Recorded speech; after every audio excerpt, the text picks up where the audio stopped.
Let's talk a little bit about what's going on. We always talk about the craze, the political craziness, but there's something interesting happening with the Democrats generationally right now. Like, if you think the Democrats of today are bananas, it actually seems like it might be significantly worse in a couple of years. Take a look at this. Young Democrats have called for a rebrand. They're trying to replace the party's old guard. The New York Times say the younger Democrats are sick of the party status quo. And then back on this Arizona race, Democrats face another split over age and values in Arizona. You're a younger conservative person, and when you look over across the aisle, what do you think they're doing right or wrong when it comes to getting younger people to have more of a say in the party?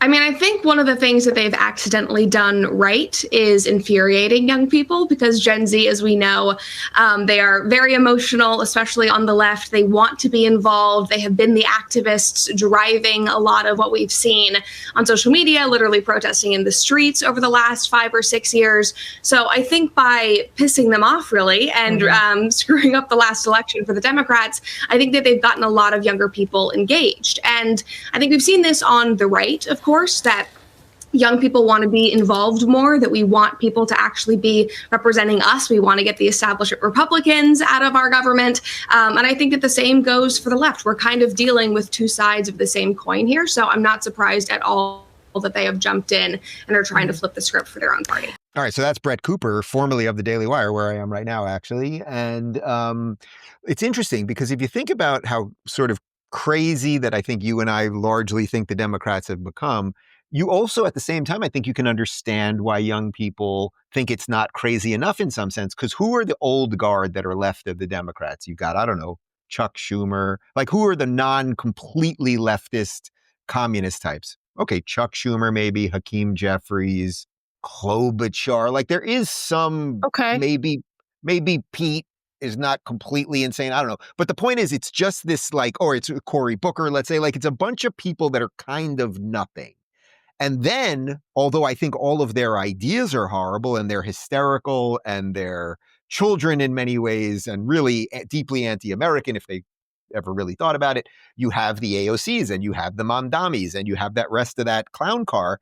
And clearly you can see, in an age where young people have been taught so many of the wrong things, you can see why young people would be gravitating towards that. If the Democrats knew how to be better Democrats, right? If you could reincarnate JFK, well, then you might be able to attract sane liberals. But the sane liberals are basically Republicans right now. And then you've got the young people just gravitating towards literally the communist, socialist, Marxist ideas that all of our forefathers fled to come to this country for.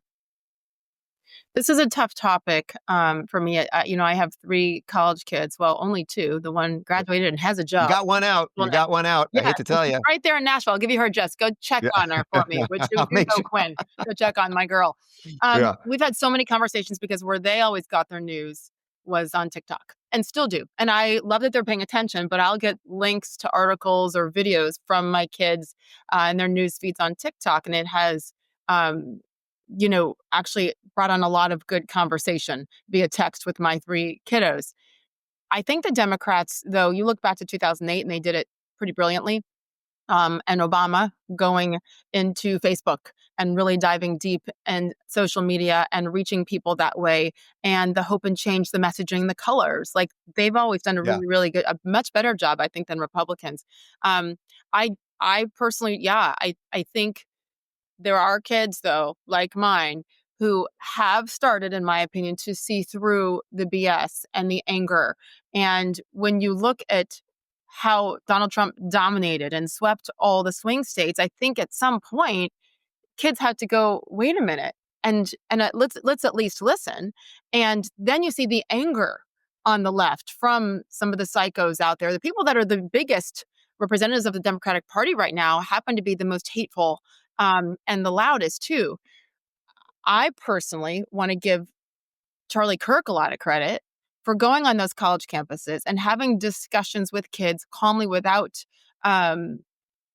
throwing things, so to speak, without all the hateful rhetoric. And I just think, like what Kamala Harris said during the campaign too, and how, stupid kids are. And Hillary Clinton has said that kind of stuff. Like, I think it's beginning to backfire, and the Democrats took all those kids for granted, just like they took Black Americans for granted and Hispanics for granted, and things begin to turn. What do they need to do to bring them back? Stop being psycho. Stop inciting hate on ICE agents. Stop with all of the things. To me, I have a lot more hope with this generation. Brett Cooper, I mean, talk about a brilliant young woman who has made her following by speaking up and speaking clearly about so many of these topics. And I think kids are listening now.